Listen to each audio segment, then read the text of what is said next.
Bismillahirrahmanirrahim. Assalamualaikum warahmatullahi wabarakatuh. Bapak dan Ibu, kita lanjutkan ke sesi berikutnya, yaitu tentang pemaparan sarjana atau S1 ke-2 yang akan disampaikan oleh Pak Ibu Dr. Ratna, Pak Prasetyo. Ibu Dr. Ratna itu dari Universitas Negeri Yogyakarta, Pak Prasetyo Universitas Negeri Jakarta, dan Bambang Sujatmiko dari UNESA, dan satu lagi Pak Dr. Wawan itu dari Universitas Pendidikan Indonesia. Nanti akan ada pencerahan tentang bagaimana S1 kedua itu. Mungkin bentuknya adalah S1 kedua kan Pak?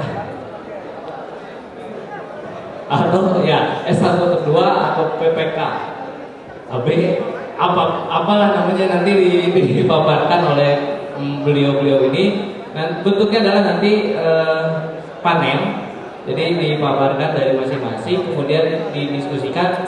Bapak dan Ibu ini bisa bertanya langsung sedetil-detilnya untuk itu. Maka dari itu dimulai oleh siapa, Pak?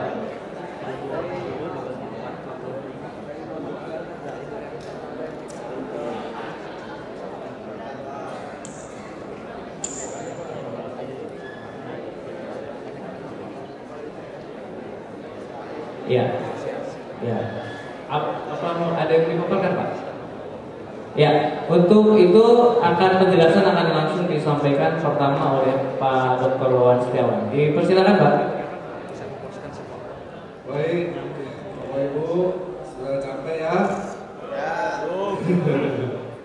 Ya. Sebenarnya saya juga sama. Awal kemunculan PP 68 ada titik cerah lah untuk guru TK PKPI.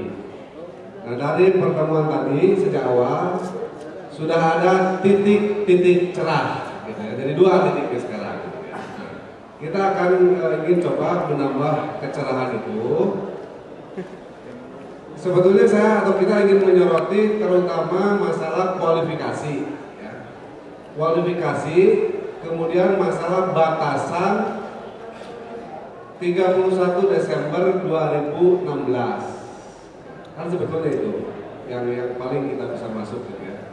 Nah, untuk kualifikasi berdasarkan paparan Profesor Eko, ya, kan begitu fleksibel dan begitu terbukanya, gitu ya. Nah, maka sebetulnya tadi terjawab oleh kedua Sri Kandi tadi. Untuk di PP 68 itu kan kualifikasinya apa? Teknologi informasi. Nah, saya berharap bahwa terminologi 68 itu berbeda dengan terminologi Pak Eko tadi. Sebab kalau terminologi Pak Eko itu adalah program studi, ya kan? Teknologi apa namanya? Information technology. Nah, saya berharap PP 68 itu tidak atau berbeda dengan itu. Saya berharap. Tapi tadi diserahkan oleh Ibu tadi, ya, silahkan Agetiknas merumuskan. Nah, ini kan sebuah peluang, itu satu hal, ya, satu hal. Maka setelah ini segera Agetiknas membentuk tim untuk merumuskan tadi jenis kualifikasinya. Ya. Kemendikbud juga belum punya versi PP 68 itu. Harus dirumuskan seperti apa. Nah, yang kedua itu pada batasan yang tidak berkualifikasi TI, ya, maka diberi kesempatan untuk memperoleh atau menunaikan hak dan kewajibannya sampai 31 Desember 2016. Nah, kami perguruan tinggi mungkin juga harus mendapat kejelasan, walaupun tadi sebetulnya kita ingin bertanya juga, gitu ya, ke Ibu narasumber tadi, gitu ya, tapi waktunya agak ini.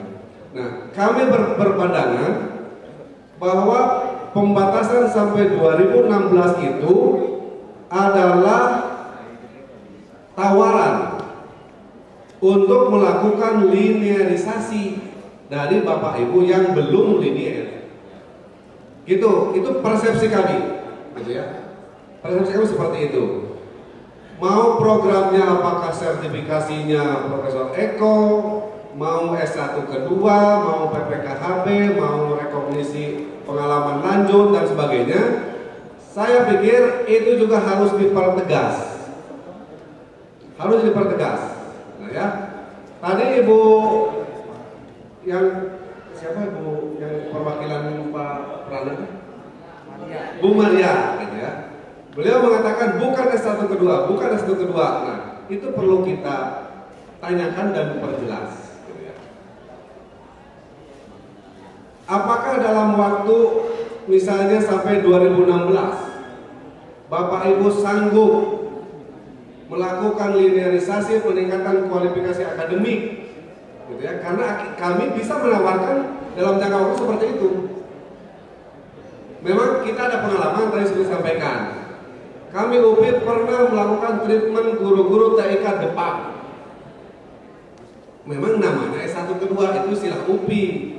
Mungkin di UNES nanti apa, di UNJ apa, UNJ apa. Tapi itu hanya sebuah nama. Tapi intinya adalah peningkatan kualifikasi. Kenapa disebut S1 kedua? Karena dia sudah S1. Jadi S1-nya 2 kali, gitu kira-kira. Bisa disebut S2 sebenarnya. Satu tambah satu kan gitu ya. Nah, kami berpikiran seperti itu. Nah, pengalaman yang sudah kami lakukan itu dengan 60 SKS. 54 itu konten material dan 6 skripsi. Ini pun harus dijawab lagi kalau satu kedua ya, karena skripsi sudah pernah. Ya. Tapi pengalaman kami ini pengalaman saja. Ya. Itu 60 SKS. Jadi 20 SKS. Jadi 3 semester selesai. Nah, ya. Nah. Maka kalau itu bisa kita lakukan atau pengertian itu sama seperti yang kami pikirkan, untuk sampai 2016 itu bisa 3 angkatan, ya kan? Tiap semester dibuka, maksud saya gitu ya. Nah itu, plak. Oke, selesailah S1 Bapak dengan kualifikasi TIK yang direkognisi tadi lah. Akhirnya kebutuhannya 60 SKS. Nah sekarang bagaimana pelaksanaannya? Memang itu kan program khusus seperti PPKHB. Artinya Kemendikbud harus mengakui atau harus memberikan pernyataan bahwa itu akan diakomodir, gitu ya. Itu satu. Bila perlu penugasan kepada sejumlah perguruan tinggi yang ada dipersyaratkan oleh kedua ibu untuk menyelenggarakan apakah namanya, satu kedua, PKHB dan sebagainya, mentreatment Bapak Ibu supaya berkualifikasi S1. Yang kedua, di kita di perguruan tinggi juga harus dimunculkan SK baru, kan gitu sebenarnya. Ini tidak bisa langsung, sekalipun kita punya prodi pendidikan untuk TIK, tidak bisa untuk melayani seperti itu tanpa sebuah SK. Jadi ada SK baru, kan gitu ya. Nah, persoalan berikutnya, apakah yang dimaksud dengan pasal 8 itu ketika Bapak Ibu dalam rentang waktu 31 Desember 2016 misalnya memperoleh ijazah S1 kedua, itu dengan serta merta otomatis sesuai dengan Permen 68 atau harus disertifikasi ulang dengan sertifikasi PLPG atau apa namanya. Nah itu yang sebetulnya kami tadi ingin kejar gitu ya, ingin kejar gitu. Tapi waktunya tidak keburu. Jadi intinya kalau memang seperti itu dan tawarannya seperti itu dan tafsir kami seperti itu bisa sesuai dengan Kemendikbud, kami perguruan tinggi itu siap melaksanakan itu. Siap melaksanakan itu. UPI mungkin ada model S1 kedua. Kita juga sudah membuat presentasi tapi mungkin agak lama. Tapi intinya 60 SKS Itu pengalaman dulu. Kalau tadi ibu pernah mengatakan kalau 1 tahun selesai itu lebih baik, ya sebenarnya kita bisa. Sebenarnya kita bisa. Nah itu mungkin dari saya, dari UPI. Jadi kita adalah sesuatu yang harus diperjelas, yaitu pengertian 2016 tadi. Kalau memang tafsirnya seperti itu, kita perlu tinggi siap untuk kerjasama dengan Bapak Ibu. Persoalan lain tentu akan berdatangan. Pertama, bagaimana biayanya, bagaimana nanti yang ditinggalkan, karena 20 SKS itu cukup repot. Jadi tugas-tugas bapak-bapak yang di sekolah juga perlu kita ditinggalkan. Itu persoalan lain. Tapi saya kira setelah yang tadi jelas, mungkin itu dari UPI khususnya, dan selanjutnya Mas Bambang yang akan memberikan pengalaman di desa. Assalamualaikum warahmatullahi wabarakatuh. Bapak Ibu guru TIK dan KKP yang saya hormati. Saya melihat tadi sudah ada titik temu sebenarnya.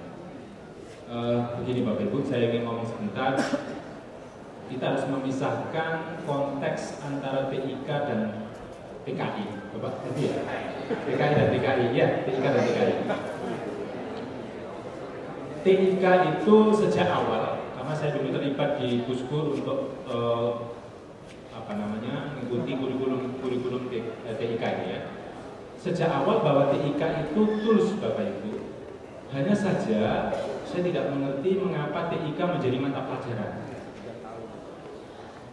Sudah jelas tidak ada negara pun dimanapun yang memasukkan TIK itu mata pelajaran. Jadi TIK itu adalah tools, ya, tools. Ya seperti sekarang yang PP 68 itu, Permen 68 itu adalah mendudukkan TIK adalah tools, sehingga Bapak Ibu menjadi guru itu menjadi tenaga ahli untuk memanfaatkan TIK di sekolah, ya.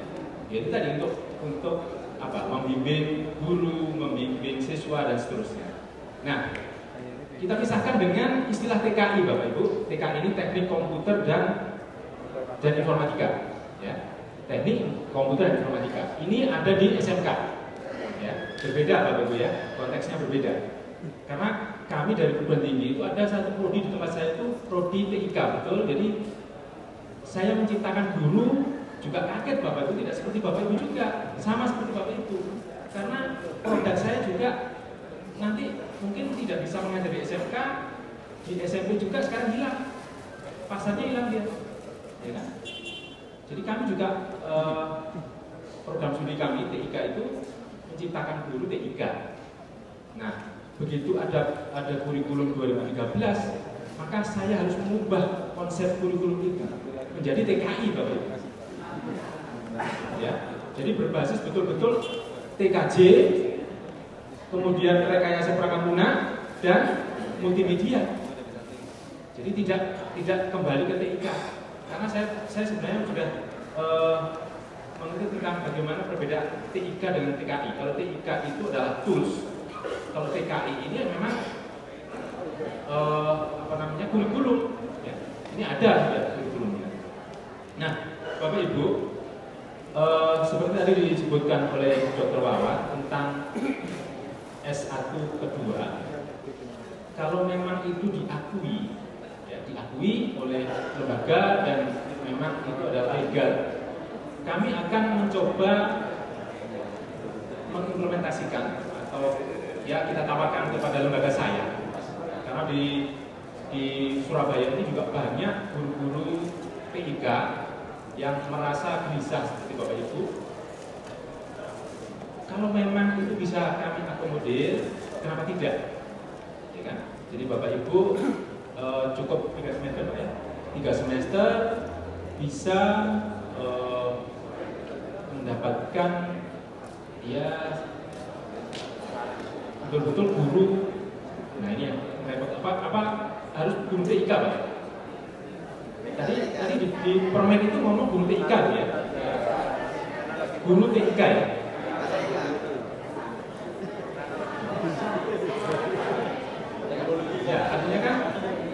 guru TIK dan guru KKPI.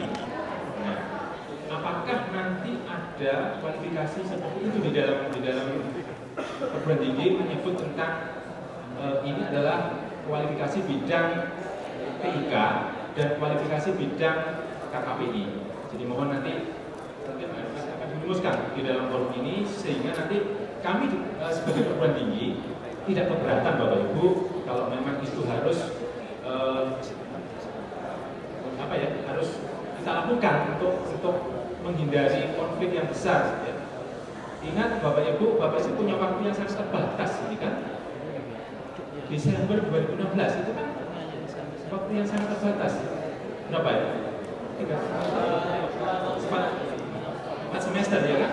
Nah, artinya bahwa kalau memang nanti dari sini ini muncul satu kesepakatan bahwa bisa diimplementasikan di perguruan tinggi, kami coba untuk menghadap pimpinan. Jadi mengakomodir kebutuhan Bapak Ibu. Ya. Jadi, nah, cuman memang di Universitas Negeri Surabaya itu ada satu jurusan teknologi informatika, ada 4 prodi Bapak Ibu, prodi TIK yang memang disiapkan untuk pendidikan teknologi informasi, jadi guru-guru TIK.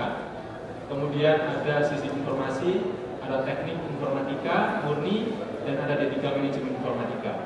Nah, selama ini guru-guru TIK yang ada di SMP itu kebanyakan adalah lulusan kami yang D3.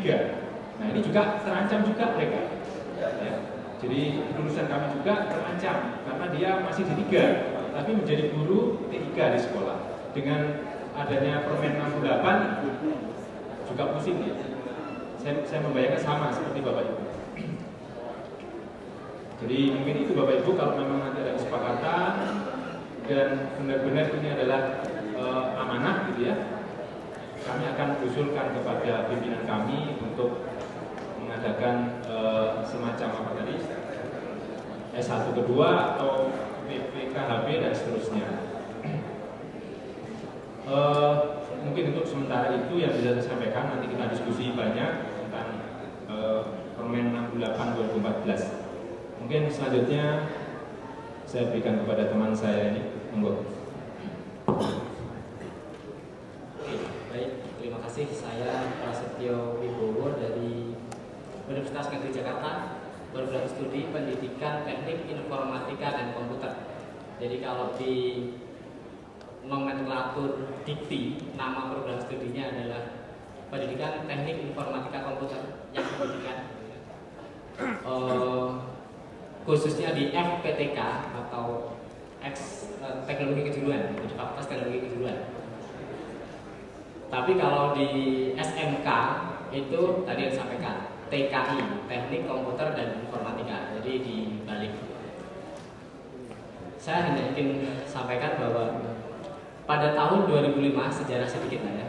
Pada tahun 2005, ketika kurikulum 2000 sudah mewacanakan akan masuk mata pelajaran komputer, terus sekitar 2004-2006 itu pelajaran TIK sudah benar-benar masuk. Kami baru berdiri itu surat izin tahun 2009. Jadi surat izin dari Dikti Penyelenggara tahun 2009. Waktu itu mengakomodir guru TIK yang seperti Bapak Ibu, TIK KKPI seperti Bapak Ibu. Nah, terus dalam perjalanan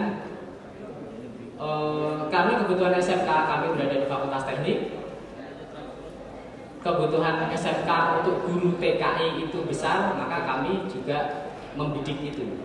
Pangsa pasar kami membidik ke sana. Selanjutnya kurikulum spektrum di SMK itu berkembang dari 99, 2004, 2006, 2008 sampai sekarang 2013. Jadi spektrum di SMK juga berkembang dari namanya program bidang studi terus menjadi program keahlian sampai dengan paling kecil tadinya program keahlian sekarang menjadi paket keahlian. Jadi namanya juga nomenklaturnya macam-macam. Dan ini juga menjadi masalah kalau Bapak Ibu mungkin di sertifikat pendidik profesionalnya itu ditulis sebagai pendidik profesional MAPEL gitu ya Pak ya. MAPEL TIK, Teknologi Informasi Komunikasi, atau mapel KKPI gitu ya. Kalau di kami lebih spesifik lagi bahwa sertifikat pendidik yang dikeluarkan adalah pada program keahlian, teknik komputer dan informatika, paket keahlian rekayasa perangkat lunak, multimedia gitu. Atau jadi ya rekayasa perangkat lunak, multimedia dan teknik komputer jaringan. Jadi lebih spesifik. Kalau sudah dapat sertifikat pendidik RPL, tidak bisa ngajar atau tidak bisa itu dipakai di multimedia dan seterusnya. Jadi di kami lebih kompleks. Nyambung dengan terkait S1 kedua di UNJ, khususnya di jurusan teknik elektro, program studi pendidikan teknik informatika komputer, itu pernah menangani sertifikasi alih fungsi guru-guru yang tadinya tidak ngajar TIK terus mengajar TIK. Itu kerjasama dengan pemerintah Provinsi DKI Jakarta selama 2 tahun 2006 dan 2007. Jadi melalui sertifikat alih fungsi itu, tadinya guru dianggap tidak linear menjadi bisa linear. Tapi permen yang sekarang belum keluar, sekarang keluar akhirnya terancam lagi, itu nggak bisa, tetap harus ijazah. Tadi disampaikan pagi oleh Pak Eko, bisa melalui jalur BNSP, bisa melalui jalur BSNP. Jalur BNSP sertifikasi melalui LSP. Nah, di UNJ ada namanya program PPKHB, itu mengikuti Permen Diknas tahun 2008, saya lupa nomornya kalau tidak salah 73. Terus sekarang ada PP 12 tahun 2012 tentang KKNI ya, atau PP 8 tahun 2008 ya, KKNI. Itu yang namanya RPL. Dulu namanya PPKHB, pengakuan pembelajaran dan hasil belajar PPK, hasil belajar gitu ya. Terus yang satunya RPL. Kalau di bahasa Indonesia kan tadi itu recognition prior learning. Tapi kalau di Indonesia kan di situ tulisannya pembelajaran masalah RPL, rekognisi pembelajaran lampau gitu. Kalau di Indonesia kan di KKNI itu. Artinya kami sudah pernah melakukan itu. Cuman umumnya adalah dari guru belum S1, baik D1, D2, D3, terus menjadi S1, baik yang linear maupun tidak linear. Melalui aturan KKNI, RPL ataupun yang dulu namanya PPKHB, ada konversi mata kuliah. Ya, konversi mata kuliah. Kami sebelum kesini sudah berkonsultasi dengan pimpinan bahwa UNJ tidak berani melanggar aturan. Jadi kalau aturan pemerintahnya tidak mengakomodir, tidak ada dasar hukumnya, tidak berani. Artinya aturannya kalau nggak pakai RPL ya PPKHB. RPL konversi PPKHB sama. Hanya bedanya beberapa kampus yang lain yang saya tahu, saya tidak perlu sebutkan, sampai tahun 2013 bahkan 2014 melaksanakan RPL khusus untuk guru-guru tertentu. Bapak bisa searching di Google, ketemu itu pasti. Kampus yang melakukan PPKHB atau kampus yang melakukan RPL, ketemu itu. Soalnya saya semalam baru searching, ketemu ada beberapa kampus yang melakukan itu. Hanya kampus yang melakukan itu umumnya adalah konversi nilai dari nilai transkrip yang akan diajukan untuk S1 lagi gitu. Dari D3 maka ada beberapa mata kuliah, kalau S1 maka berapa yang diakuin. Belum melakukan rekognisi masa lampau, artinya pengalaman kerjanya belum diakui. Nah, saya masih optimis pengalaman kerja bisa diakui, walaupun tadi disampaikan oleh Budian hanya ada 81 kampus yang diizinkan untuk melakukan PPKHB. Tadi saya sangat jelas disampaikan hanya 81 kampus yang diizinkan untuk melakukan PPKHB. Tapi dengan aturan RPL, aturannya ketat, instrumennya cukup banyak. Pengakuan masa kerja, macam-macam keahlian Bapak Ibu sebelum selama bekerja sebagai guru itu bisa diakui melalui LSP. Solusi yang kami tawarkan Fakultas UNJ yang kami tawarkan adalah ada dua mekanisme seleksi atau ada dua mekanisme konversi. Misalkan sebelumnya belum ke pendidikan gitu ya, kan di kami program studi pendidikan. Bapak Ibu sudah mengajar sekian tahun, nanti akan diuji sertifikasi, diuji kompetensi oleh LSP yang ada di UNJ. Jadi UNJ sudah punya LSP P1 6 bidang kompetensinya adalah metodologi. Metodologi itu terkait dengan keguruan. Nanti akan diuji oleh LSP itu, maka kalau itu lulus uji kompetensinya, maka tidak perlu mengambil mata kuliah kependidikan. Nah, selain transkrip nilainya juga otomatis itu dikonversi. Oke, selesai semua.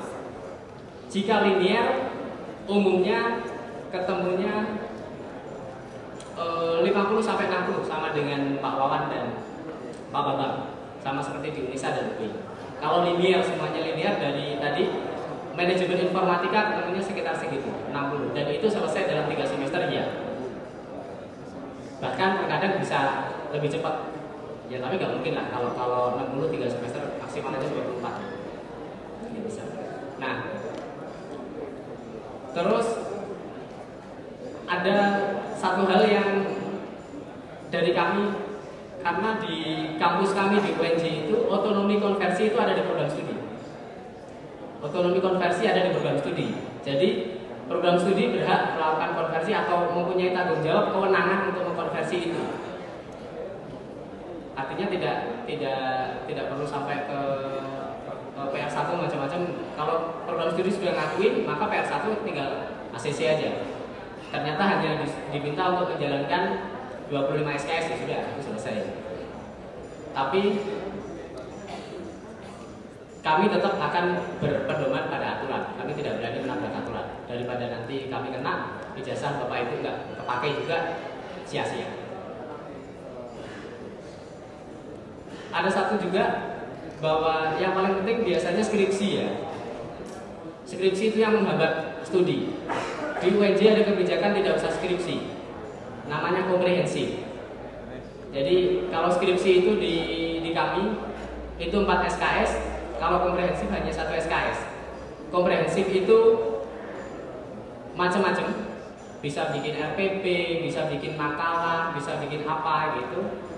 Itu sama-sama diuji seperti ujian skripsi, tetapi tidak perlu ada muatan penelitian. Kalau skripsi harus ada muatan penelitian. Kalau tidak ada muatan penelitian maka tidak bisa dianggap skripsi. Beban SKS-nya nggak nyampe 4 gitu. Jadi kalau komprehensif hanya 1 SKS. Dan itu misalkan skripsi tidak selesai dalam waktu yang sudah ditentukan 1 semester, maka pada bulan ke-4 gitu atau bulan ke-5 disuruh langsung pindah ke kompre, langsung diuji saat itu. Yang penting tulisannya ada, yang penting tulisannya jadi, karena harus diuji juga. Itu saja dari saya. Jadi di UNJ bisa mengakomodir melalui PPKHB ataupun RPL masa studi bergantung konversi nilai, nanti akan ketemu berapa SKS. Kami tidak berani tentukan berapa di depan. Kalau linear umumnya memang maksimal 60 SKS. Terus yang satu lagi adalah bisa saja tidak skripsi. Bahkan kalau S1 masih serumpun elektro gitu mungkin ya, mungkin saya belum berani memastikan. Tidak perlu skripsi, kompre saja, sudah langsung kompre, nggak usah skripsi, nggak usah pilih jalur skripsi. Itu aja dari saya. Terima kasih.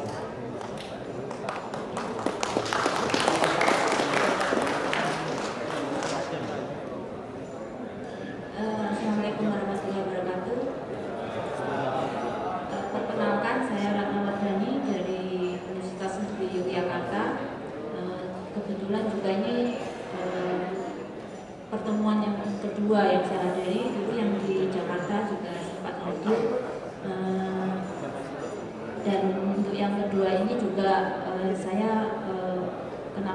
hadir, saya juga ingin tahu lebih jauh itu perkembangannya seperti apa. Dan dari tadi pagi saya hadir, mendengarkan, menyimak, dan tahu apa yang sebenarnya permasalahan-permasalahan yang muncul mulai dari kurikulum 2013, kemudian ada Permen 68 dan seterusnya.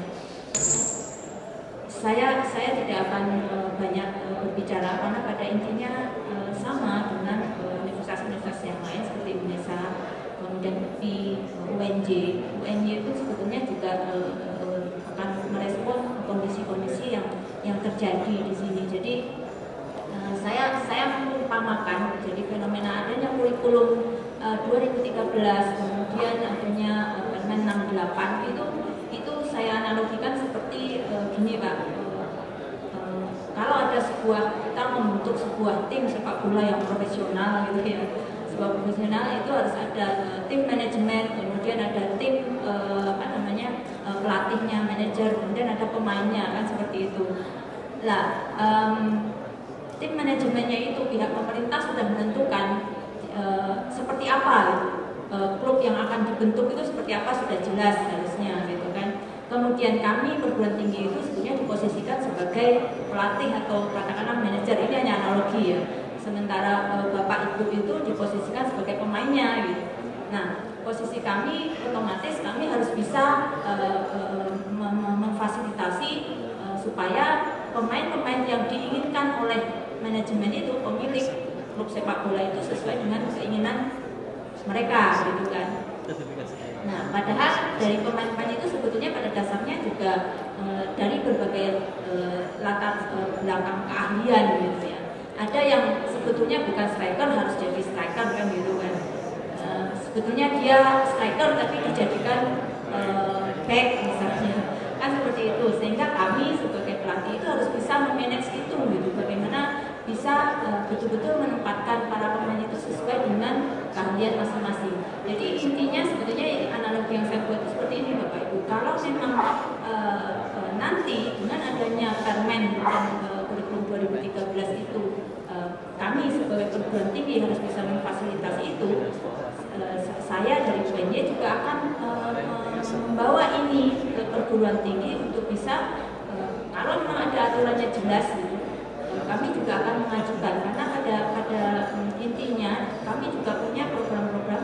Kalau kami namanya PKS gitu ya, entah apapun namanya, tapi sebetulnya sama gitu dengan apa yang diterapkan oleh Pak Pras, Pak Bambang, dan kemudian Pak Wawan tadi. Jadi intinya sebenarnya Bapak Ibu nggak usah khawatir, cuma kita yang penting itu aturan dari atasnya jelas, kemudian apa yang harus yang standar-standar yang memang harus ada, itu kita juga akan menyesuaikan dengan itu. Kalau tidak jelas aturannya bahwa Bapak Ibu bidang yang diharapkan adalah menjadi guru TK, nanti fungsinya adalah bimbingan, saya nggak tahu bimbingan layanan atau bimbingan TK gitu ya. Nah, yang diharapkan yang seperti apa? Apa yang harus kami sediakan untuk bisa memberikan Bapak Ibu bekal bahwa Bapak Ibu diakui sebagai guru bimbingan layanan TK, atau mungkin yang lebih spesifik misalnya guru sindik misalnya atau yang lain. Nah, mungkin itu yang saya bisa sampaikan, jadi tidak jauh berbeda. Dan satu hal lagi mungkin yang apa yang saya tangkap tadi dari awal sampai akhir tadi adalah yang terpenting bahwa jaminan bahwa TIK itu betul-betul menjadi bagian yang mendasar di sekolah gitu. Di setiap proses-proses pembelajaran itu juga perlu kita pegang gitu. Sehingga kekhawatiran Bapak Ibu bahwa guru TIK tidak dianggap atau ya sejenis itu tidak berarti menjadi kekhawatiran gitu. Dengan ya mungkin ada berbagai cara sebelumnya, tapi mungkin saya tidak akan banyak bicara di sini karena lebih pada bagaimana kita merespon perguruan tinggi, merespon kondisi ini. Mungkin itu saja dari saya. Terima kasih. Bapak Ibu, saya ingin menambahkan terkait dengan Permen 68 tadi. Bapak Ibu kan harus menjadi apa namanya guru apa namanya bimbingan. Nah, ini Bapak Ibu, kalau memang perguruan tinggi nanti boleh menyelenggarakan seperti yang disebutkan oleh Pak Wawan teman-teman ini, Bapak Ibu coba kebutuhan apa sih, kemampuan apa yang harus Bapak kuasai. Kalau saya melihat begini Bapak Ibu, kalau sudah itu adalah menjadi bagian dari pekerjaan Bapak Ibu. Bapak Ibu kan paling enggak memiliki keterampilan pertama, RPL harus punya Pak. Rekayasa perangkat lunak harus punya, kemudian jaringan harus punya, multimedia harus punya. Karena di sekolah itu membutuhkan itu. Nah artinya kan Bapak Ibu satu orang memiliki kualifikasi 3, ya kan? Tetapi pihak perguruan tinggi ingin membatasi tingkatnya seberapa, ya levelnya nggak perlu lah pemrograman sampai membuat program menggunakannya, nggak perlu. Mungkin Bapak Ibu perlu mengenal tentang algoritma karena ada flash, ya. Di situ ada algoritma menggunakan perintah play, go dan seterusnya, ngertilah setidaknya. Jadi artinya bahwa Bapak Ibu mengenal RPL sedikit, mengenal TKJ itu levelnya sampai apa, kemudian mengenal multimedia sampai apa, kan begitu. Nah, saya yang belum melihat di dalam PP Permen nomor 8 ini, kewajiban sekolah menyiapkan TIK itu sebagai tools. Kalau seperti tadi yang ditanyakan itu kan, ya kalau nggak punya peralatan TIK terus mau apa Pak? Nah, seperti tadi ibu-ibu tadi kan ngomong kalau itu wajib, ya kan? Tapi statement wajib itu belum saya lihat di dalam Permen 68 bahwa itu adalah sekolah wajib memiliki TIK kan?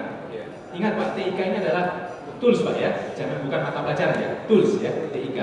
Jadi tools, artinya bahwa sekolah itu kalau saya memandang wajib menyiapkan bandwidth, wajib memiliki jaringan, wajib memiliki operating system ya untuk manajemen sekolah dan seterusnya. Kan seperti itu kalau saya lihat tadi kan.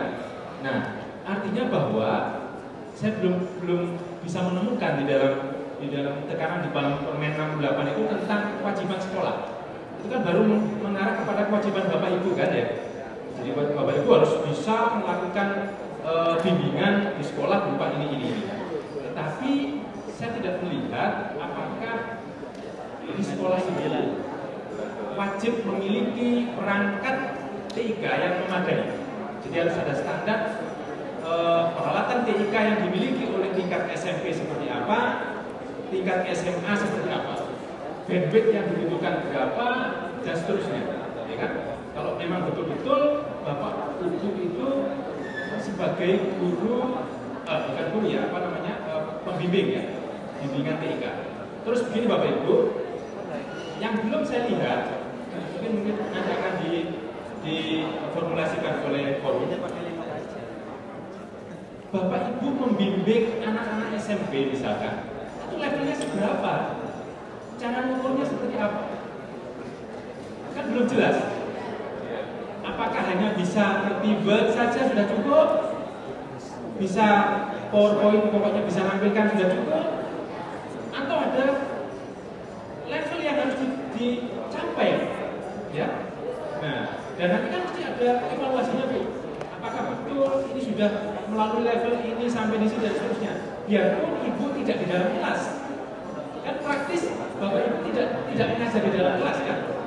Tidak sudah, ya kan?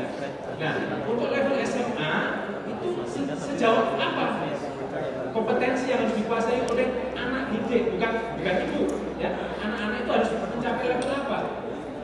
Nah, artinya kan Bapak Ibu nanti, ini belum mampu, ayo kamu sering ke tempatku untuk konsultasi terus, ya kan? Sampai mencapai level tertentu yang dipersyaratkan. Nah, jadi Bapak Ibu harus mulai memikirkan ke sana.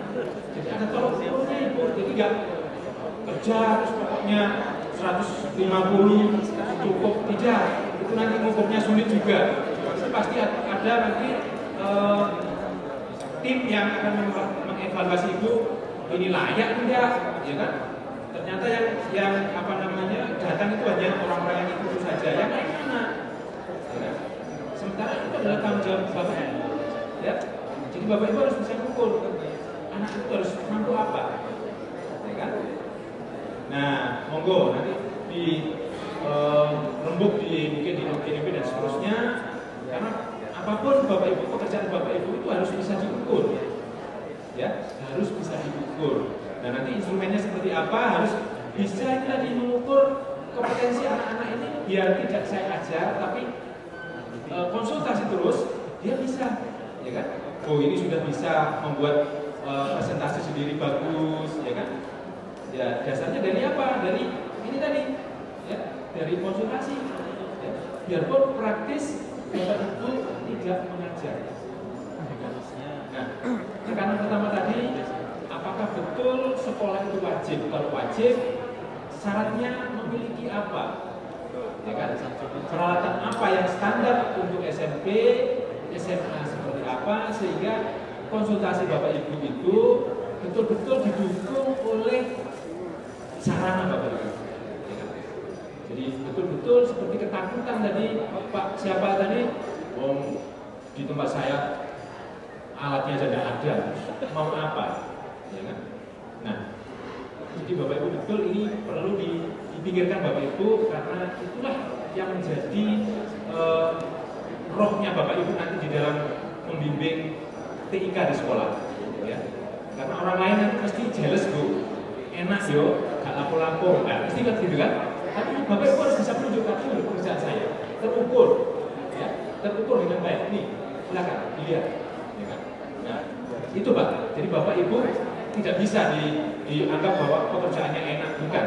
Sulit untuk mencapai seperti ini juga sulit. Ada poin-poin yang bisa diukur, ya. Sehingga Bapak punya power di sana. Bapak punya power. Tidak sekedar yang seperti yang guru lain bayangkan. Ya. Saya punya alat ukur untuk silakan. Pak mau nanya siapa yang sering bimbingan saya? Sudah bisa sampai apa? Nah, terkait juga dengan kurikulum 2013 ini Bapak Ibu, saya dulu pernah beberapa guru ya itu tanya, Pak saya ini disuruh ngajar prakarya. Saya tanya prakaryanya apa sih? Ada rekayasa Pak ya. Sebenarnya prakarya bisa keluar dari TIK Pak. Apalagi di dalam kurikulum 2013 itu kan ada model pembelajaran discovery Bapak Ibu ya kan, ada problem based instruction, project based instruction. Bapak Ibu tinggal menggunakan ID untuk ngajari anak-anak mendesain katakanlah penjernihan air. Ayo cari di YouTube banyak terkait dengan ini. Ayo pertanyaan apa yang harus ada untuk memisahkan kotoran ini menjadi bersih dan seterusnya. Dan semuanya saya lihat kembali ke TIK sebenarnya Pak. Ya. Cuman sekarang sudah pasti tadi itu bukan bidang Bapak Ibu, ya sudah keluar, ya. Lewat sudah. Nah, yang pesan saya tadi adalah Bapak Ibu harus bisa menciptakan alat ukur untuk melihat bahwa pekerjaan Bapak Ibu itu terukur, ya. Mungkin itu Bapak Ibu yang bisa saya sampaikan. Billahi taufiq wal hidayah. Assalamualaikum warahmatullahi wabarakatuh.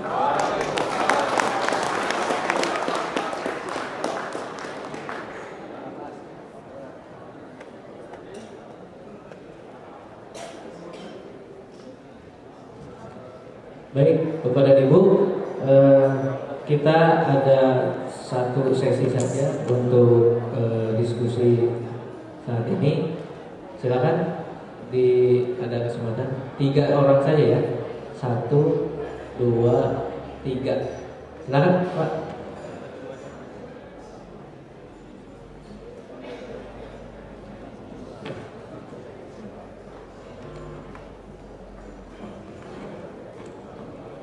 Terima kasih Pak atas kesempatan yang diberikan.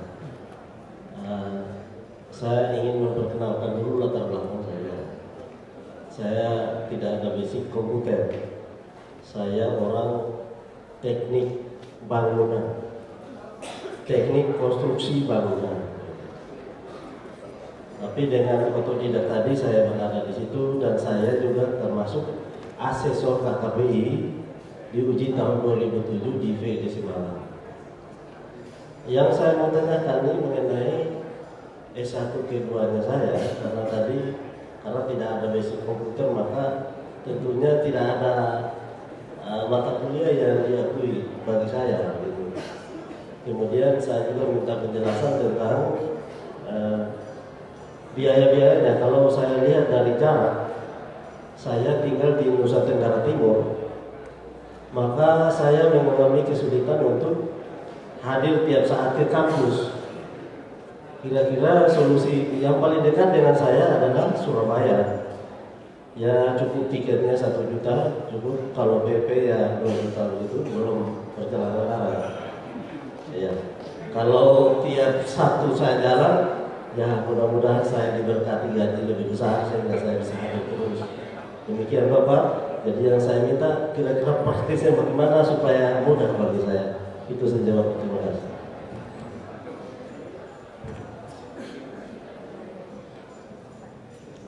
Baik, selanjutnya Bu, silakan Bu.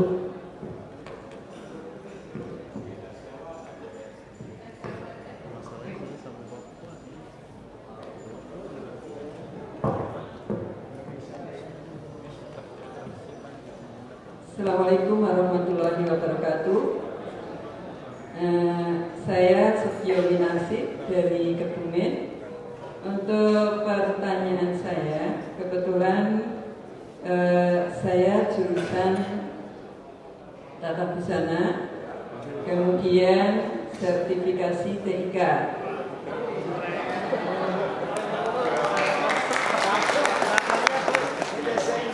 Terima kasih tepuk tangannya. Nah, kebetulan ini juga dari teman-teman banyak yang kebetulan punya non TIK, kemudian sertifikasi TIK, menghendaki ingin mengikuti kuliah S1 komputer. Kemudian untuk persyaratannya tadi mungkin kami juga belum tahu persis. Untuk masuknya itu bagaimana sistemnya? Kalau tadi dimulai bulan tahun 2014, 2015 itu mulai pendaftarannya kapan? Terus caranya bagaimana? Kemudian yang berikutnya untuk biaya tadi mungkin hampir sama yang disampaikan. Biaya per semester itu berapa? Waktu pelaksanaannya itu kapan? Begitu. Terima kasih. Assalamualaikum warahmatullahi wabarakatuh. Ya, terakhir Bapak tadi yang dulu.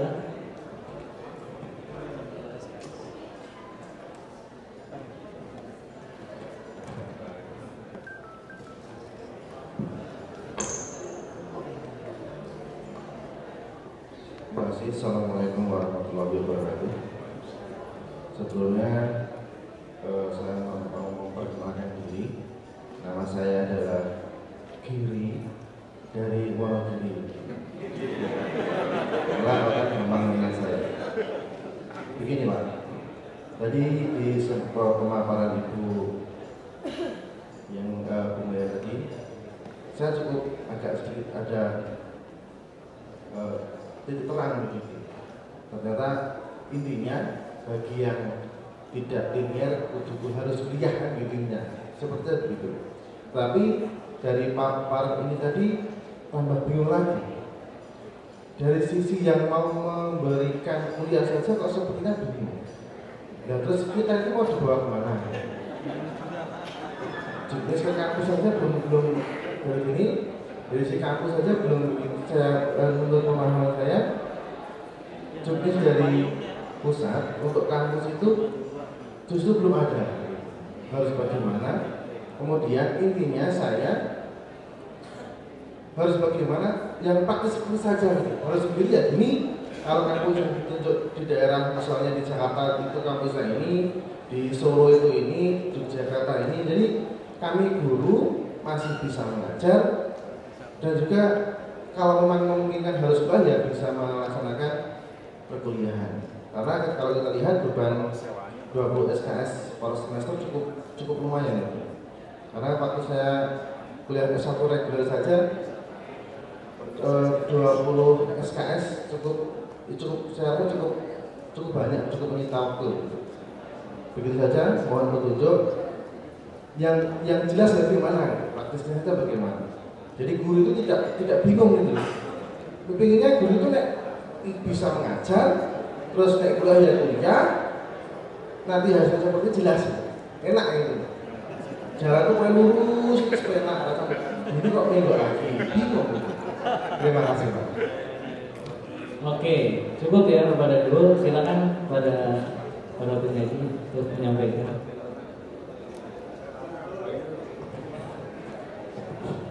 Owen, silakan.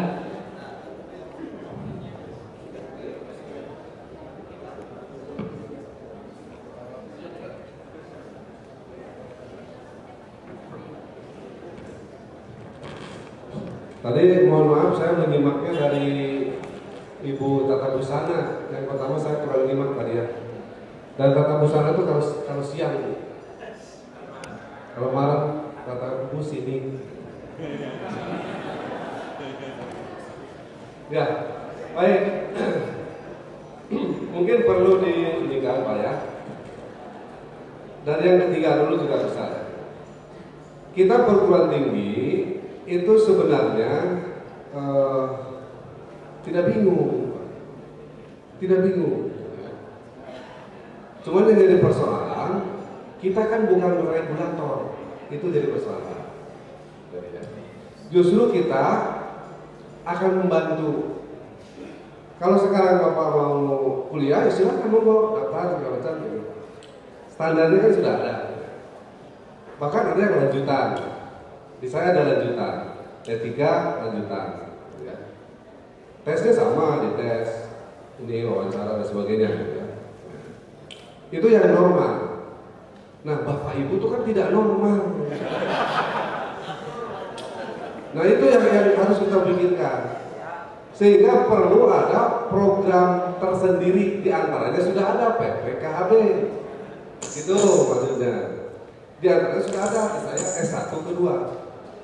Namun S1 kedua, PKHB juga program tersendiri. Gitu. Di mana tersendirinya? Pertama, lulusan PPKHB, lulusan S1 kedua harus benar nggak sih diakomodir oleh Kemendikbud? Bahwa ketika lulus S1 kedua, Bapak itu akan langsung linear. Itu yang kami butuhkan. Dan itu bukan wilayah kami, itu wilayah Kemendikbud. Maka rembuk Bapak kali ini bagaimana membuat presentasi di depan ibu-ibu dan Pak Wamen nanti untuk meyakinkan kami S1 kedua bisa diakui nggak sebagai linear kalau di bawah 31 Desember 2016 minus 1 menit misalnya, kan kalau waktu harus begitu. Nah itu Bapak ya. Mohon supaya agak sama nih pemikirannya, kayak sama. Nah, jadi aturan-aturannya memang dibuat tersendiri juga Bu, tersendiri. Kalau saya di UPI misalnya ya, lanjutan SPP-nya 5 juta, gitu. Sekali lagi, kemudian dia harus selesai maksimum 3 tahun maksimum. Nah Bapak nggak boleh maksimum, harus pas 3 semester. Karena kalau nggak lewat, kan itu persoalannya ini yang harus kita pikirkan. Walaupun saya tidak yakin tafsir ibu-ibu tadi sama dengan kami ini di perguruan tinggi. Nah itu yang harus kita rumuskan di rembuk nanti di Pak Firman yang akan mengikat. Ya. Jadi itu mungkin Bu ya. Jadi untuk masuk ke UPI atau ke UNJ, UNESA, UNY, Ibu melanjutkan sebagainya itu kapan saja sebenarnya. Kapan saja silakan daftar, dites, ada yang lanjutan, ada yang apa. Khusus untuk kita ini, kita harus merumuskan program itu. Ya Bu ya. Ya kalau Ibu mau melanjutkan ke saya misalnya pendidikan ilmu komputer tanpa Ibu sebagai guru TIK yang sekarang sedang galau gitu, monggo. Ya, daftarnya di web ada siap-siap tanggal sekian dan lain sebagainya. Ya. Tapi kita pikirkan untuk kita ini yang jadi kegalauan bersama. Mudah-mudahan menjawab ya, sudah menjawab. Termasuk yang terakhir Pak, ya, mudah-mudahan menjawab. Saya menyambung jawaban dari Pak Wawan. Tadi Untuk PPKHB itu menurut permen yang membuat SK itu adalah dari kementerian.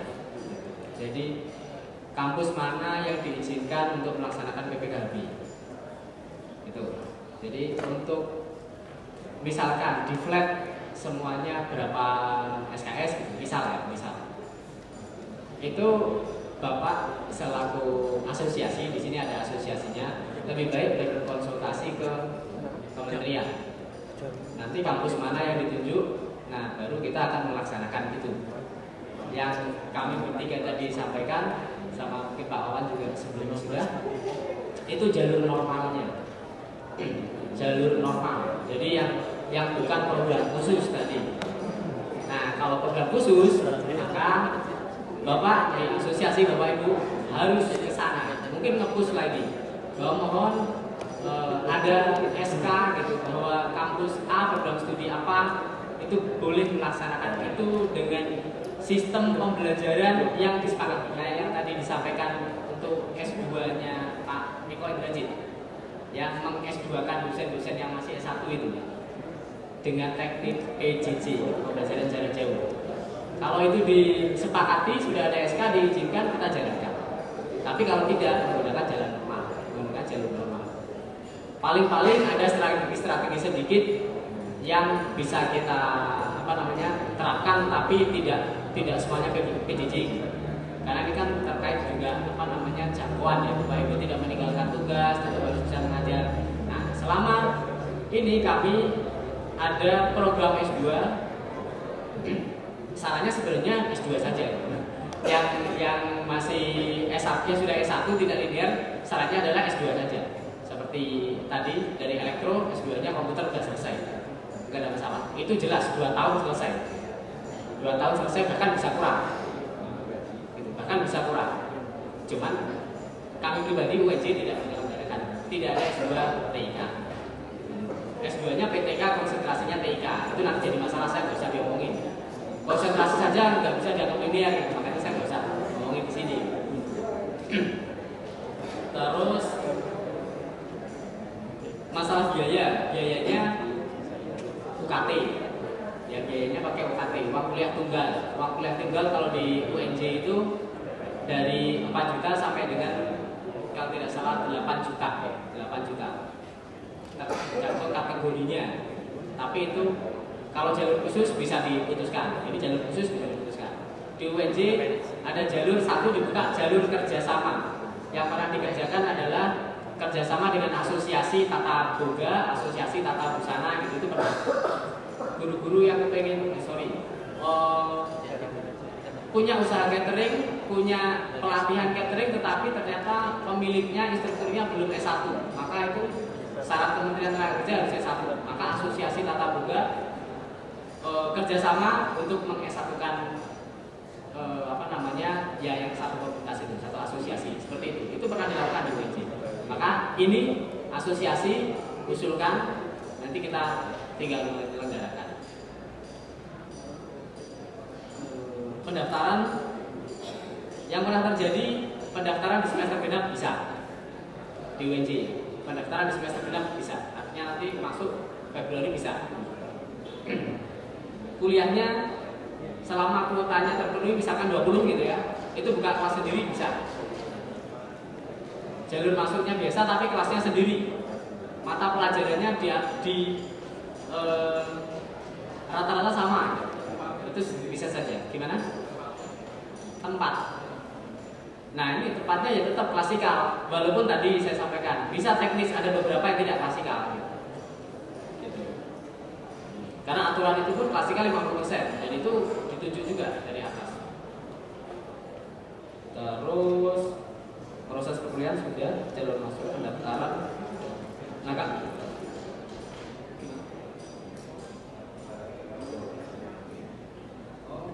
ya kalau jurusannya berbeda, nanti pengakuan mata kuliahnya bagaimana? Strategi yang kedua pakai RPL. Jadi disertifikasi melalui lembaga sertifikasi. Nanti kami akui hasil lembaga sertifikasi itu. Strategi kedua. Itu aja. Jadi misalkan di bidang TIK yang saya tahu di Jakarta ada LSP Telematika. LSP Telematika itu nanti disertifikat di sana, disetarakan dengan mata kuliah karena kami sudah mengikuti SKKNI-nya Telematika juga sebagian. Bidangnya apa nanti bisa dikonversi. Itu aja. Gimana Pak? Asesor kompetensi ya Pak?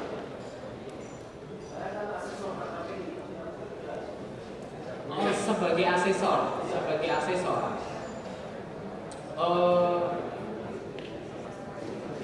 Harus ke ini Pak, harus ke LSP-nya Pak. Bisa saja sih sebenarnya. Gitu. Jadi apa namanya?